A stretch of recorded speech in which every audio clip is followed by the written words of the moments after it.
Welcome to unique GK channel. Hi friends, నమస్తే. Private sector కోసం PM గతిశక్తి portal start చేయడం జరిగింది.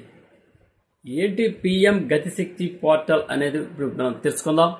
ప్రైవేట్ సెక్టార్ కోసం కేంద్రం పిఎం గతిశక్తి పోర్టల్ ప్రారంభించింది. ప్రైవేట్ సంస్థలు వినియోగదారులకు సకాలంలో సేవలు అందించడానికి మౌలిక సదుపాయాల ఆధారిత అప్లికేషన్లను అభివృద్ధి చేయడానికి ఇది సహాయపడుతుంది.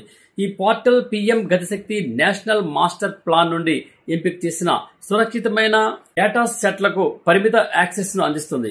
దీని ద్వారా ప్రైవేట్ కంపెనీలు, సలహాదారులు, పరిశోధకులు, పౌరులు మౌలిక సదుపాయాల ప్రణాళిక, పెట్టుబడి నిర్ణయాల కోసం అధునాతన డేటా విశ్లేషణలను ఉపయోగించుకోవచ్చు.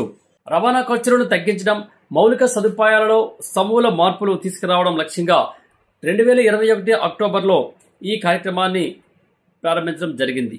పిఎం గతిశక్తి కేంద్ర ప్రభుత్వం ప్రారంభించిన ఒక జాతీయ మాస్టర్ ప్లాన్. దీని లక్ష్యం మౌలిక సదుపాయాల అభివృద్ధిని సమన్వయం చేయడం, రవాణా ఖర్చులను తగ్గించడం ద్వారా ఆర్థిక వృద్ధిని వేగవంతం చేయడం.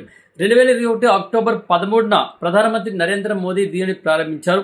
ఈ కార్యక్రమం రవాణా, రైల్వే, రోడ్లు, ఓడరేవులు, విమానాశ్రయాలు, లాజిస్టిక్స్ వంటి వివిధ రంగాలను ఒకే వేదికపై సమగ్రపరచడం ద్వారా ప్రాజెక్టుల ప్రణాళికలు అమలు అనేది సులభతరం చేస్తుంది.